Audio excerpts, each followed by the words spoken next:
طه الأمين في كل وقت واحين. السلام عليكم ورحمة الله وبركاته. وفرحة بكاعو ودلي دبد بيدين كالسلام إساء ومدرية جبوتي وحعاوة أن هالكن دونينا إن دين كسو قد بنو برنامج تلانتاليا أو إدين دادهين يان فرح عتاء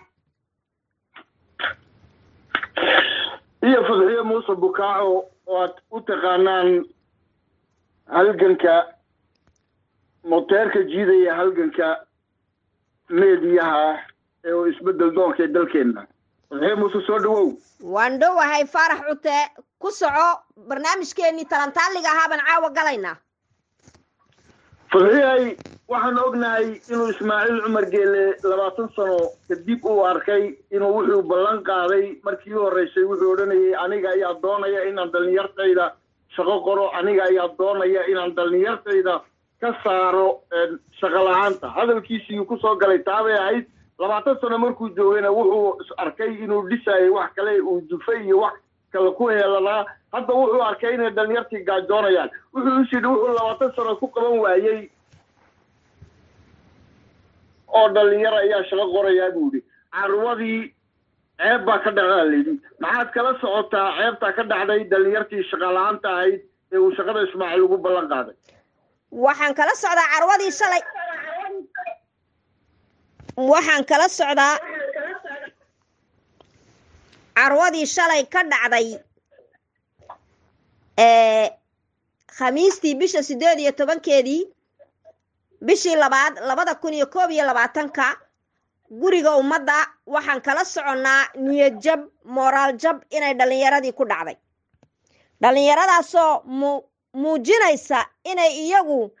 karti iyo awoodba leeyihiin inay maanta ku hanan karaan shaqooyin badan waxa kaloo aan u dhun daloolnaa oo ogaanay dhalinyaradii maaragtay dibloomka sitay ee carabafoonka ahaa inaanan iyaga waxba laga tixgelin waxna laga weydiin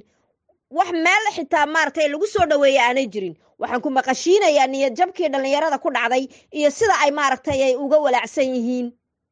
dhibaatada halka ka dhacday iyagana codkooda ila dhageyso faarax wixii kaaga baxana waad arki doontaa. Les conditions qu'on nous a reçues ce matin, c'était vraiment épouvantable. Est-ce que c'est normal de dire à des personnes qui ont fait tout ce chemin sain on n'avait même pas l'impression que voilà on était des êtres humains. Il met une longue file d'attente pour qu'au final, galopti des gens, on les récale. Vite, or qu'ils nous ont dit pour chaque personne, vous aurez 2 heures pour vous trouver, pour vous signer, voilà, un contrat. Mais tout,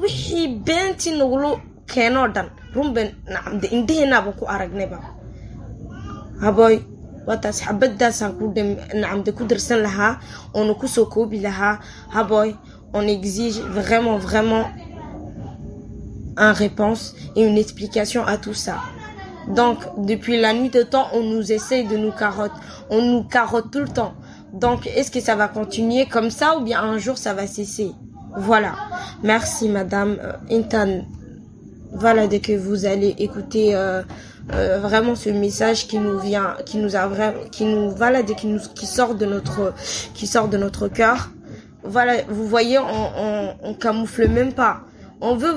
vraiment montrer nos émotions les plus fortes. On était des gens qui travaillaient honnêtement. On nous disait allez étudier. On a étudié. On n'a jamais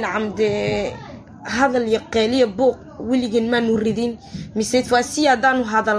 c'est que ça veut dire que vraiment, il y a une défaillance dans ce système. Et cette défaillance, en général, c'est les jeunes qui subissent. Eux, ils vivent bien leur vie. Mais nous, les jeunes, on est vraiment dynamique. On a envie de s'en sortir. On a envie de construire. On a envie d'avoir des enfants. On a envie de réaliser nos rêves. Mais ça ne se fait pas de détruire nos espoirs comme ça. Wallah, bon. Espoir qui et ça nous fait pas plaisir. Et c'est pas vraiment agréable. Mais ici, nous sommes une dizaine de personnes, qui sont à côté de moi et qui sont vraiment, voilà, qui sont dans la même situation que même les gens. de ce matin, de cet après-midi. Voilà, madame, bonne soirée et merci encore. Assalamu alaikum wa rahmatullahi wa barakatuh. Mama Bokao, dans les Yarada qui sont ici présents, on vous salue vraiment du fond du cœur, de faire entendre notre voix, de faire entendre notre désagrément, notre colère et voilà tout ce qu'on a dans le cœur qui est en partie des sentiments négatifs vis-à-vis de cette journée, de cette première matinée du forum qu'on a participé et qu'on avait des espoirs, qu'on fondait une certaine espoir là-dedans. Donc so wala salaamana gibigeen oo dhan waadna ku mahadsantahay inta codkeena de aad maqashin doontiin les responsables, en particulier le ministre du Travail, en collaboration avec la NIFIP, qui ont organisé enfin ces trois journées, 4 plutôt, afartan cisho ay siiyeen maxaa la yidhahdaa chanska jeunka intay emploi ay helaan. Markaas abood waad ku mahadsan tahay aad iyo aadna waan kusoo salaamanaa ee naga guddoom maxaa la yidhahdaa mesaajkan aan ku hayno habo. Merci. Wadiga maqlaya Faarax Cute waxa halka iga baxay inay dhalinyaradu maaragtay ay niyad jab ku dhacay oo waliba yiraahdeen beentii naloo sheegay raadkeedii baan ku joogsanay, wax qiimeyn iyo soo dhaweyn midna ma jirin, ballantuna ay ahayd qof walba in 2 saacadood lala kulmo. fadhiyay codku xagayga ma wanaagsanayn haddaad adu maqlashay waa okay. Anu si fiican baan ku maqlayaa Faarax, si fiican hablaha codkooga hoos u yaalay, laakiin anigu iyo adigu aad baan isku maqlaynaa. aad baan isku maqlaynaa xagga dhalinyarta haddaad maqlashay waa okay. marka ku soconaynaa waxay yiraahdeen in maaragtay anagu mustaqbal baan rabnaa, waxaan rabnaa inaan maaragtay nolol hiigsano, waxaan rabnaa wixii aan baranay inaan dalkayaga iyo dadkayaga uga faa'iideyno. waxa dhacday in maanta caruurta yaryar ee diblomeega ee maaragtay shahaadooyinkoodii haysta inta loo yeero la yiraahdo 5,000 oo arday la qoraya markay meeshii gaareen yaaca dhiga waxaasi maxay ka dhigan tahay? maxaad soo u malayn kartaa arrimaha caynkaas marka da'yarta lagula kaco ee la niyad jabiyo ee la moral jabiyo maxaa ka dhalan kara? maxaase ku muuqda adiga maanta? waxa weeyin fadhiyay barnaamijka wuxuu ka koobnaa waddankeena horta dhowr meelood baa loo shaqo tagaa sida loo og yahay. 2 qaybood buu barnaamijkan ahaa. qayb caskara ayaa ku jirtay. qaybtaani maanta halkan meesona beebelkay kuwii la isku geeyey sharikadiha qaataa lalahaa waynu soo noqon doonaa. qaybtii caskarta waxaa ka dhacay yaan fadhiyay warkaaga hayaa. warkaas horta dhalinyartani waa dhalinyar aqoon-yahano ah. baag ayaa ugu yar dhalinyarta waddanka maanta 20 jirka ah ee 25 jirkii waa dhalinyar wax baratay, ma aha kuwa center of professional safety wix loo dhanayay soo maray iyo wax kaga baxay iskoolka 6 amba turaaseen wix loo dhanayay ma aha. waxaani baag baa ugu yar baalay. dibta dhacday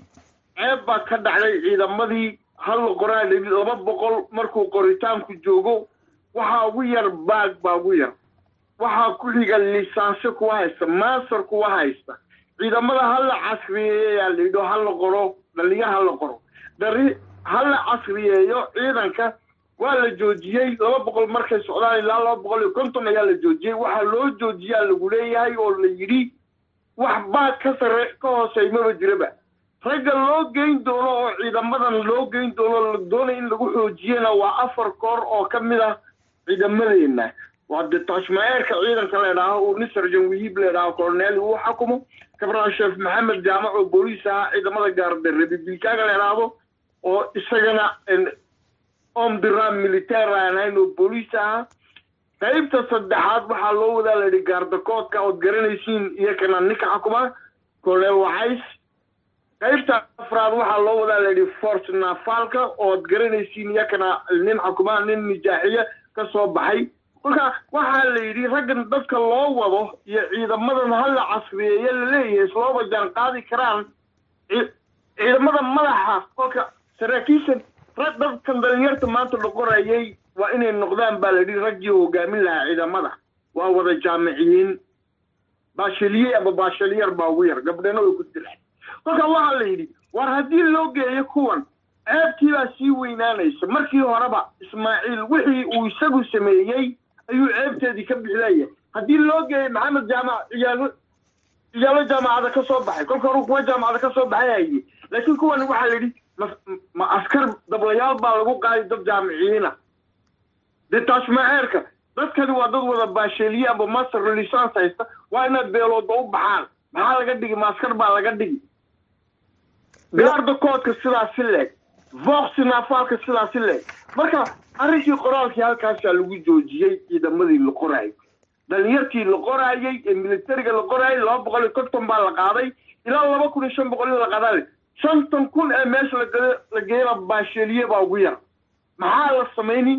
way diideen baa la leeyahay waa la joojiyey halkaa ceeb baa ka dhacday inay fashil ismaaciil umar uu ku dhex jiro halkaas taabaa kuwa caddaynayso fadxiyay arrintii ciidamada waa la joojiyey waan gartay waxa kaloo jirta labadii meelood labadii hay-adood ee la rabay inay dhalinyarada shaqada maaragtay qoraan meeshan eededeega iyo boorka kuwaasna way ku gacan sayreen oo annagu ma hayna yidhaaheen dad marka jaamac cali geelle wuxuu isagu go'aansaday nin digrii iyo dibloom leh oonan adeeruna u ahayn amba abti inaanu shaqo qorin boorkana sidaasi leeg abubakar xadi wuxuu go'aansaday cidiisa nimaan ahayn inaanu qorin marka dhalinyarada maxaa loo baadihaylaynayaa maxay kula tahay taasi fadhiyay waxaa cajiiba meelahan dalkeena laga shaqo tago hay-adaha loo shaqo tago saddexda hay-adood imika ka hadlaynay amba ciidamada amba marsooyinka amba ededeeda waxaa soo raacday waa Bosto Telecom yaa soo raacday saddexda meelooda kale waxay u xiran yihiin jaamac cali geelle horta isagu wuxuu haysata weli Muna Gate arrintii aan u bixinay yaa haysata Muna Shalana gabadhii 40 sano isagoo ninka 40 lagu fiiqin jiray war waxani korontada quraatay dadkan labada bilood ee konfinamaaga lagu jiray dadku aqalada fadhiyaan kooraan badan bay isticmaalayaan ha laga naaqoso xafiisadii dawladda oo xidhan halkaaba macaash lacag laga helayahay kuwa halka ka naaqoso xagga la sii arrintii caynka ah jaamacad buu ka qaado Muna effective ay isaga hayso saskii Muna inay mid kale soo baxdo oo tiraahdo amba wiil kale u yiraahdo dadkii dad aqoon la weey laguma maamuli karo sidan laguma maamuli karo dadkii wadada aqoon dadkii hore aan wax baran maahin meelaha loo meel jufooyinka u xiran meelaha ciidamada iyo meelaha sheegayni jufada u xiran yihiin marka dadkana jufadu kulay way ku yar yihiin sida aad sheegtay qof adeer loo yahay iyo qof edel loo yahay maahina qof kale lama qaadano meelaha lama geynayo waayo waxa laga baqayaa in waxa ka baqayaan maxaa fulaan lagu haystay gabasay bilo isku dayasho virus bilo ku noqday dadka isku gaarsiyo way waxa looga baqay kolka dadkii aqoon-yahaniinta ay wax soo bartay generation cusub ee sidii Muna Shalana ee dalkan wuxuu soo bartay waa loo diiday dadayna laga qoraadii toole lagama qoray ilaa intuu jaamac jooga lama qoray waa gartay tani kale Abubakar Xadi bay noqotay marsooyinka fadhiyay 15 sano dadkii galay yaa weli hadda aan bariga Djibouti waxa jiray Soomaaliya shaqaale wax u dhaxaya imika soo baxay Ismaaciil soo saaray xadhiglayaashan dilaaliinta ee adeerada loo yahay ee dadka ku shaqeysay shirkadihii wadanku lahaa ee deynta wiilka dooraala ka shaqeeyay ee marsada ka shaqeeyay ee yoomiyaha ku shaqeeysan 10 sano lacagta dooraala lagu dhisay waa lagu qoray madaxiisa lagu qaatay deynta la qayb buu ka leeyahay laakiin xadhiglaha uu Ismaaciil adeerka u yahay baa ku nool kuwaana waxaa la yidhi marsooyinka waxba qaadan mayno gudhaa Abubakar Xadi annagu waxaa dib u dhac baa inagu dhacay dhaqaale xumaa jirta ma qaadanayno yidhi waxba waxa la diidan yahayna waa dhalinyarta aqoon la leh ee baashiriye ugu yar yahay ee lisanska haysta ee masterka haysta ee dhalinyartii wadankan wuxuu soo baratay ka weyn waxa la diidan yahay shaqo marka Ismaaciil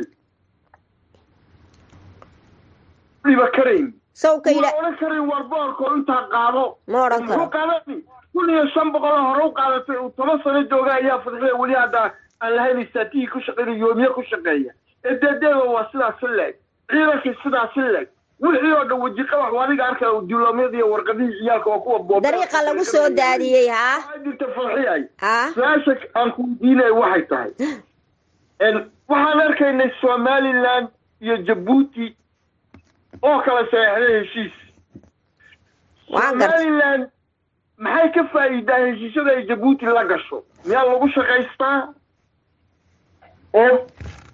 aqoonsi ma weydiistaan miyaa ilaa wadan markaan waxa la saxeexay waan wax controversy aad weydiisato wax weydiisato ninka Djibouti hadalka u saxeexayna wuxuu yiri ilaahay baa iskeen baday waxay ka dhigantahay dad khaati iska ah ilaahay inuu kala fogeeyo yaa ficilad bay ka dhigantahay laakiin ma oran dad quraato walaalaha nahay inuu yiraahdo dad walaalaha nahay bal arrinta fadhiyay waxaa la sheegayaa weliba in Somaliland ay ciidamo maleeshiyada oo loo soo qoray wadanka Djibouti inay ka dagaalamaan taliska lagu kacsan yahay oo noorka la geeyay maxaad arrinkaa kala socotaa way dhan tahay arrinkaa waxaan kala socdaa waxaan ku horeynayaa tani booliska Djibouti iyo booliska Somaliland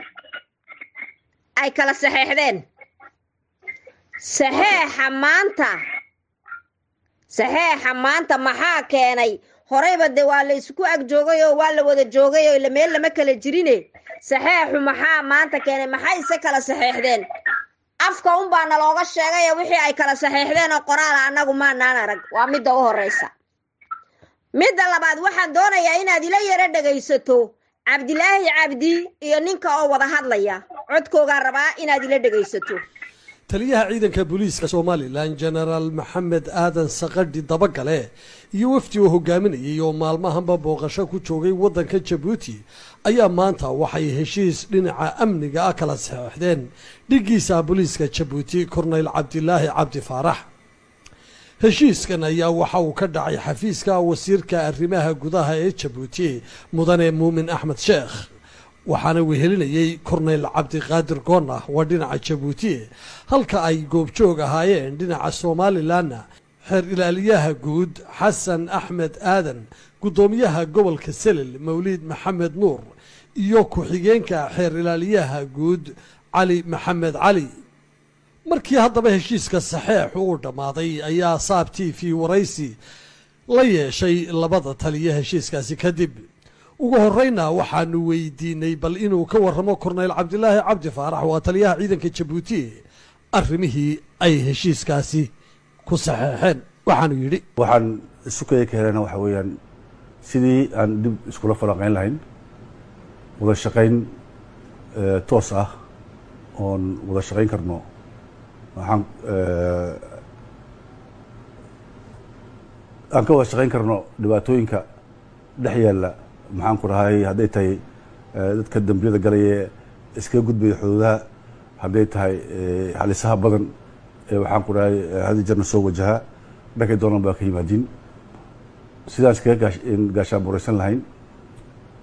annagoo gacmaha ishaysana anagooda hortay kar lahayn wixii waxoogaa xog ah ee ku saabsan dhibaatooyinka noocaas oo kalena aanu wadaagi lahayn ilaahay baa da iskaga bado dad walaalanahay aanu adkeyn lahayn nabadda labada ummadood iyo labada dalba dee goorta hore waan wada shaqayn jirno wada shaqayn walaalni way naga dhexaysee haddana iyadoo de qoraalah yaa kasii fiican oo aan kala seexano oo u hadha taariikhda si dee annaku dee bilaadan baan nahay beritoole dad kalena bedela yimaadaba ay raad ugu yimaadiin ay si amba qaadi karaan ay mataqaantahay ku wada shaqayn karaan tahayna waxaan u malaynayaa inay fududaynayso waxyaaba badan oo hada jeer dhibaatooyin badan oo xiliga dhacaan hada jeer aan dooni jirno aw hebel hay hawsha ay soo gaadhay halka igala soo qabaan suranayni inay wixiiba noqdaan wax rasmi ah oo qoran oo yaalla oo markay wax dhacaan si toosa looga howlgalo dabeetana dee xeerku sidii aan ka wada marno shaqayn jirnay laakiin maanta inaan raad rabnaa buu yidhi raadka uu reebayaa markaa muxuu yahay raadka uu reebayaay maanta muxuu yahay ma horey buu bilaa raad u ahaa waxay ku tusaysaa in halkaasi musuq jiro somalilandna waxay carabka ku adkaysay wada shaqayntu waa inay noqotaa tu maantaba laga bilaabo waan ogolnahay laakiin waxaan doonayaa anigu inaan weydiiyo cabdilaahi cabdi wiilkii yaraa cawaale ee lacagta kala baxsaday ummadda reer jabuuti hooyada miskiinka ah aabaha shaqaysanaya guntiga wixii uu ku xidhnaa 140 milyan la goostay miyay ku jirtaa in loo soo celiyo ilaa ninku waa nin reer jabuutiye mise markuu xuduudka ka tallaabo reer buu noqdaa taasi miyay ku jirtaa wada shaqaynta mise wada shaqayntu waa danta gaara ee la iska leeyahay baa dadka lagu dabaqaya taasi waa mid waayo waxa weeyaan ninka cawaale ee siteen nasiib xoolaha ka dhacay ee ummadii reer jabuuti xoolahoodii qaatay ee maanta somaliland dhex jooga dee ninka noo yimiday ee sheeganaya mas-uulka booliiskaan ahay ninka inuu soo celiyo jabuuti u soo dhibo miyayna waajib ahayn taasaan ka rabnaa waa taas midda u horeysa doonayno inaan ogaano inay horta noo soo tabiyaan wixii maaragtay maal maqan ilaan wada shaqayntu ma aha un in qof la iska soo tabiye wada shaqayntu waxa weeyaan in maaragtay siday wax yihiin loo soo tabiyo marka waxaan taa u arkayaa waa dhalan habaabis la doonayo in ummadda reer jabuuti lagu mijaxaabiyo waxa weeyaan been la doonayo in dadka reer jabuuti lagu halowsado waxaan u sheegayaa horta waxa ay cabdilaahi cabdilla saxiixdeen wax maaragtay barkumataala ma aha waayo waxa Soomaalidu waxay tiraahdaa habeen tagay Soomaal laabto dawladdan waxa ay la saxiixdeenna waxa weeyaan waa waxaan jirinoo caaqa iyo etaa parallel labaduba way soconayaan midda kale aan ku darsanay waxa weeyaan 800 ciidankee la keenay ee la doonayo noorka in la geeyo waxa laga aamin baxay askartii reer Jabuuti baa laga baqay askartii reer Jabuuti baa laga baqay oo waxa la doonayaa maleeshiyaad amniga u suga ayay etaa parallel u maaragtay qayladaan bay diratay qayladaanta ay diratayna waxa weeyaan Muuse Biixi baa madaxweynaha Soomaaliland baa jeebtuuga u galay taa waxaan u sheegayaa waxa la yiri waxaanad bari ka dabaalan karin marka horeba lama galo shacabka reer Soomaaliland shaqo kuma leh shacabka reer Soomaaliland wax dambi oo arrinka ku leeyihiin ma jirto waxa weeyaan madaxweynaha Soomaaliland ayaa caruurtii reer Soomaaliland wuxuu ka dhigay fidaayuun wuxuu ka dhigay maleeshiyad caloosho u shaqaystooyina marka waxaan u sheegayaa halka ay tageen noorka ah dee looguma tagayo maaragtay dumar waxa loogu tagayaa rag baa loogu tagayaa Soomaaliduna waxay tidhaahaa ninkii dhoof ku yimiday ayay geeridu dhibaysaa marka taa waxaan doonayaa adiga ciidanka u dhuun daloole bal arrinka inaad ila qaada dhigto oo wax iga sheegto ku soo dhawow fadhiyay wasidaad sheegtay oo horta haddii aan ku noqono in yar aan dib u noqdo ninkii lacagta la baxsaday maxay noogu soo celin waayeen waa hadal qiimo la weeyey laakiin haddii aan ma la weydiisan ma soo celinayaan ninkii yayba soo celine lacagtuu ma noo soo celiyeen maya lama weydiinayo lamana weydiisanayo waayo Jabuuti waxa la ilaaliyaa kursiga unbaa la ilaaliyaa iyo ninkii fartu ku fiiqa jufada unbaa la soo celiyaa sidii fuaadkii 2 milyaar bil walba Itoobiya loogu saamaxay ilaa maanta boorkeena Itoobiya ay ku maalayso ilaa maanta boorkeena ku maalayso kaas baa lagu saamaxay laakiin nin lacag la baxsaday qof lacag la baxsada way lacagta waa la baxsadaa Jabuuti waa la baxsadaa waxa loogu dhiibay inuu la baxsaday ahayd kolka kuwaas halka markaan kaga baxo arrintan ciidamada arrinkaasi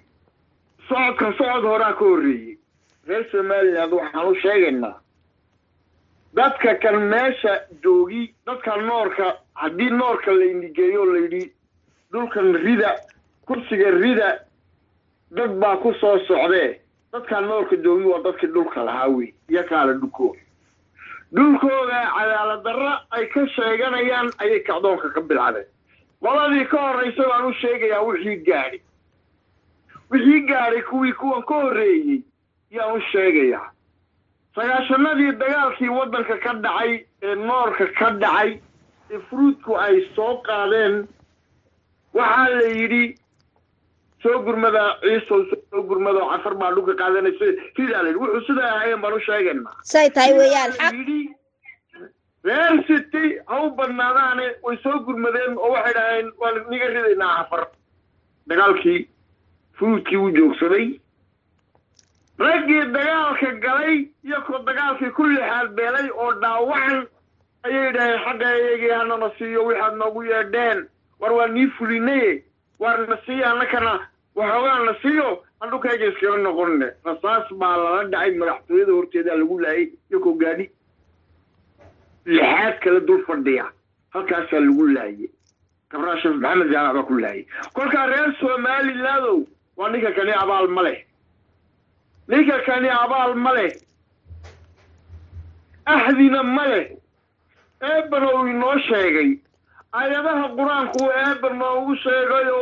ahdi niman lahayn iyo islaamnimo isma oga islaamnimo afkuu ka sheegta mooyaane waraa ku logwinaan odhanaa reer somaliland ha u heelina ciidamo maanta jabuuti way buuxaan laakiin ciidamadii iyaa la aaminin sidaas fadxiyay sheegtay arrinkaa ciidamaduna tusaalaha wanaagsan baa u yaalla tusaalaha wanaagsan baa u yaalla ciidamada qalabka sida ee jabuuti haddaan ku darsado waxaa la yidhi yoobakii dagaalkii shalay ka dhacay daraad 3 cisho kahor dagaalkii yoobakii ka dhacay diyaabadaa la baxshay diyaabaduhu ma dadkii dhulka lahaa bay la dagaalamayaan oo kacdoonka wado oo carruurta waa diyaabadihii loogu talagalay inay cadow shisheeye waddanka difaacaan waxaa la sheegayaa in halkaa qasuu ka taagan yahay oo ninkii sakariye la odhanayo surwaal socda ah oo diyaaraddu ka soo dhaadhaco qabanayay haddii taliyihii ciidamada gacanta la qabanaya markuu diyaaradda ka dhaadhaco taliyaha ciidamadu madaxweynaha ayuu la mid yahay chef d'etat haddaad maqasho waa chef d'etat major etat major buu hoggaan u yahay haddii uu la qabanayo diyaaradda markuu ka soo dhaadhaco waxay u baahan tahay qarankaasi gurmad buu u baahan yahay in dad caqli qaba oo maskax qaba loo dhiba ciidamadooda haddii madaxweynihii maalintii dhaweed markii uu u tegay ninkii macron la odhanayay waa tii la daadahaynayay markuu galayay uu iska socday uu dhaafay oo brotocolkiiba u ilaaway waa nin caqligiisu u joogin soo maaha waa nin maskaxdiisu ayna joogin waa kii loo soo qabtee layidhi waa sawirkaa la isku dhigay soo qabo nin uu iska galay si aqal uu leeyahay kolka halkaasuu waddankeenu marayaa fadxiya halkaasuu waddankeenu marayaa su-aashaan kuu qabo fadxiya waxay tahay maanta waxaanu sugaynay 19 aad baanu sugaynay maanta waxaan sugaynay in la isu soo baxo ee xisbiyadii nimankii siyaasiyiinta mucaaradka ay waddanka gudihiisa joogay ay hogaamiyaan banaanbax salmi ah oo garoonka xasan guuleed allahu naxariista lagu magacaabo la iskugu soo baxo maxaa dhacay maanta farxiyahay waxaa igu maqalaa in la yidhi mucaaradkii inay iyagu yidhaaheen qolo walba anagu kuma jirno axsaabtii mucaaradku marka waxa weeyaan shalayba markii la ololeynayay waa loo wada dhannaa cudud baa la rabaa isku duubni baa la rabaa midnimaa la rabaa danta guud inta laga tago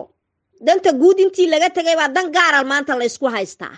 biyo hoostood bay mucaaradkii jabuuti iska arkeen marka anu waxaan u arkayaa ragga maanta mucaaradka ah ee ka qaybgeli waayey banaanbaxa nabadaysan ee la doonaya in lagu muujiyo inay jabuuti hostage u tahay caaq ismaaciil inuu dalka afduub ku haysto siday beritoole mucaaradkaasi ummadda uga odhanayaan waar kaalaya annaga noo codeeya amba kaalaya annagana doorta waa arrinta la yaab kale ee ilaa xalay toole anigu markii aan maqlay in la yidhi meel hoola oo dhallinyarada ayaa lagu soo ururinayaa 600 oo qof war anagu 600 oo qof ma niino 800 oo kun baana 800 oo dhanna way soo baxaysay marka mucaaradka la rabay inuu dadka hoggaan u noqdo inuu bartilmaameed isagu u noqdo inuu dadka hago maxaa keenay inuu dib u gurto maxaa sababa inuu dib u gurto maxaa sababa in dadka niyad jab lagu rido war dalkan iyo dadkaniba waa bayla war dadkan iyo dalkaniba waa baylaha oo halis buu dalku ku sugan yahay waa idinka arkaya maleeshiyaad in laynoo keenay marka ma waxay ku sugayaan in dalka iyo dadka la qabsado marka mucaaradka waxaan leeyahay gubay niga dhacay marka runta idin sheego waayo wuxuu gugu iniga dhacay waa laydin hanweynaa waa laydinku tashanayay shacabka reer Jabuuti hoggaanka ay u baahan yihiin waa idinkuna kaalintiinni haddaad buuxin weydeen dee bulshada rayidka ee reer Jabuuti waxaan leeyahay dee cidi inooma maqna ceelna inooma qodna inagu aan isku tashanno oo hala soo baxo waayo dee haddii la yidhi qolo walba waxay tiri anigu socodka mudaharaadka kuma jiro war mudaharaadka yaa loo mudaharaadaya maxaa la rabaa xagee loo socdaa waxa loo socdaa waa danta guud waxa loo mudaharaadaya waa danta guud waa dhalinyarada shoomeerka waa caafimaad la'aantan waa lacagteenniyoo socotay waa dalkeenniyoo baaba iyo dadkeennii war miyaydan waxaa arkayn mise mucaaradku meel kale u xaglinayaa dee waa in loo caddeeyaa wax sababaha ay u diideen inay isku raacaan sababaha ay u diidan yihiin inay midoobaan anigu dhowr baan waraystay Adhoole waan waraystay Cumar Cilmi Khayre waan waraystay Cabdiraxmaan Teix waan waraystay Tolay Aadan Cabdu waan waraystay Dilayta waan wada waraystay nin walbiba waan wada shaqaynaynaa afgobaadsi bay ka ahayd laakiin waxaan maanta ogaaday on xaqiiqdii arkay in halkaasi ay dhil jirto in halkaasi dhaawac weyni jiro in halkaas la doonayo inuu Cumar markaas sii fadhiyade caaqa miyay rabaan inuu sii joogo mise wax kala meesha yaala waar danta guud isku raaco oo xurguf iyo xanafta dhexdiina taala ka koro oo ka kaca oo dhibaatada dalka iyo dadku marayaan arka iyaga gudihii ku jira iyaga laga rabaa inay talaabada u horeeya qaadaan waxa loo dhiman laba helo gaalkiiba shalay rag baa naftooda u horay dad baa laga masaafuriyay Jabuuti soo waxaad garatay maaha iyaguna maanta ma waxay ka baqayaan xabsi ma waxay ka baqayaan in la dhibaateeyo waxa kaloo jirta farxiyay marka tusaale soo qaadano dalka Soomaaliya magaalada Muqdisho oo ay joogaan al-shabaab oo security-gu uu boqolkiiba 80 yahay halis maanta waxaa soo baxay niman mucaarada soo baxay oo dariiqa u soo baxo shacabka ugu hor socday nacam raggaasi rasaas bay u badheedeen maxay ka cabsoonayaan mucaaradkeenu inay dadka uga hogaamiyaan ay hor kacaan ma rasaas baa lala dhici ma qarax baa lala deegani oo miyaa la qarxini maanta waxaan sugaynay inay u hadlaan weliba dhalinyarta xidhan sharci darrada ku xidhan liitnaafuwaad leh ay taageero u muujiyaan sarjan gabasa leh inta boqolaalka waxa kaloo la ii sheegay fadxiyahay inay xidhan yihiin 150 dhalinyaro ah oo la odhanayo dadka kontrabaaga keenaan bajaadka keena oo laga qabtay fronteerada laga qabtay iyaga kontrabaaga ku shaqaystay maxaad kala socotaa su'aashiisu waxay tahay mucaaradkan waxay ka baqeen maxaligay ka cabsoonayaan mise dil bay ka cabsoonayaan su'aasha waa in iyaga la weydiiyo iyaga gudihii jooga iyaga maartay maanta goob jooga iyaga laga rabaa inay dadka hoggaan u noqdaan hadday hoggaan u noqon waayaan dee bari sidee cod uga rabaan ummadda reer Jabuuti bari sidee dawladdan nagu ragaatay iyo harajaan sidee la isku dhaafinaya arrin kale ku darsanaya oon doonaya anigu inaan caawa ku darsado waxa weeyaan arrinta ciidanka waxaan leeyahay chef de corps-da oo dhan waxaan leeyahay waa ragga la idin keenay ee la doonaya in dadka wadankooga iyo ciidooda iyo calankooga jooga in lagu baabiyo lagu laayo idinka bari la idin haystaayo ogaanteed lahaada waayo ciidanku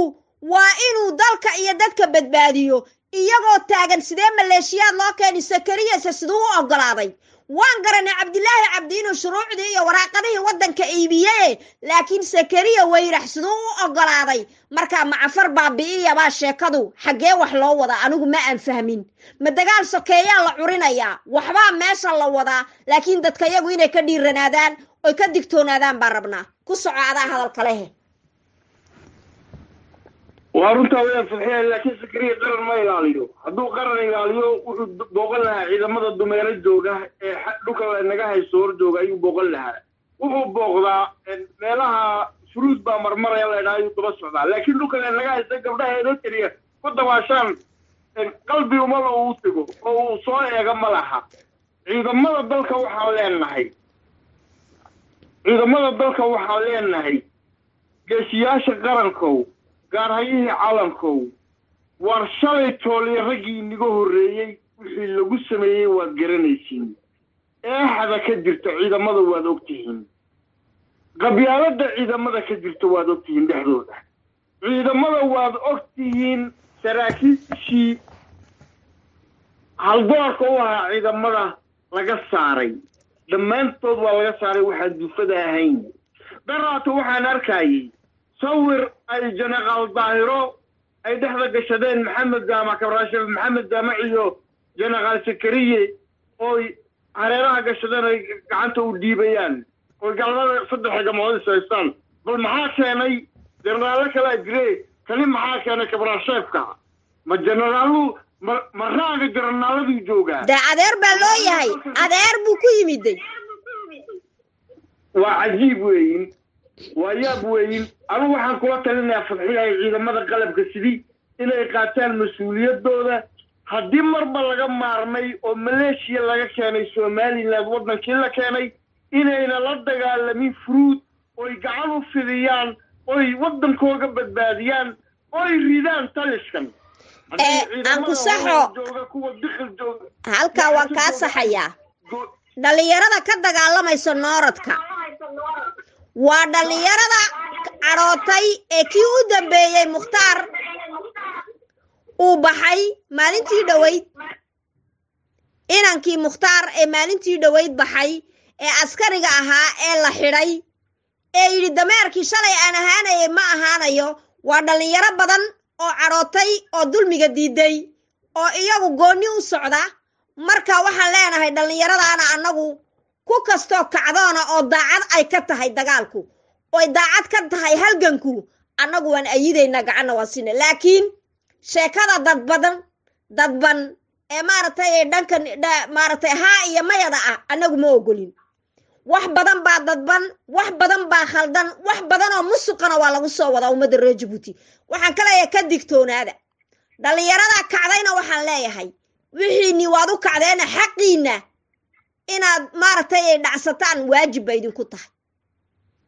ku soco marka ma wada aha firiid ma wada aha dadka dagaalamaya dhalinyaro badan ee maartay yaa jirta oo kacday oo kacdoona oo ka carootay dulmiga lagu hayo marka magacii firiidun baa meesha jira laakiin waa lagu kaba dhowranaya dhalinta dhab u dhidhiday ee kacday maalin dhow iyagana codkooga waa soo dayn doonaa haddii amaanada la hayo إن شاء الله رابط الجوادي أيام خصوص عنا الجوادي سلاش كنت بشوف الحين محل وراني هيد بشون الرئيس مرة بدي ممكن سياسيين تاع قادم وهي المسؤولية دي خرج كسرني هدي كنت لقين هدي لمكان سياسيين تاع دريق وصوب بحال أو عمل الحرو عشان هدينا اللون دي اللي بيعيو دبا مالو بتري غير جيبوتي ما انتو تيجين mandaga shanaad ee maalin walba dumarku leeyihiin no sanke mandada hayaan haday aysan dad hor socda kacdoonkaasi halku gaaraya fadhiyay kacdoonkaasi meel ma gaarayo kacdoonkaasi dhabarku ka jabaya sidii 2013 US wixii ku dhacay ilaahayna kama rajaynayno laakiin waxaan u sheegayaa umada reer Djibouti haday mucaarad tahay iyo haday maartay bulshada rayidka tahay iyo haday wax garad ka tahay iyo haday ay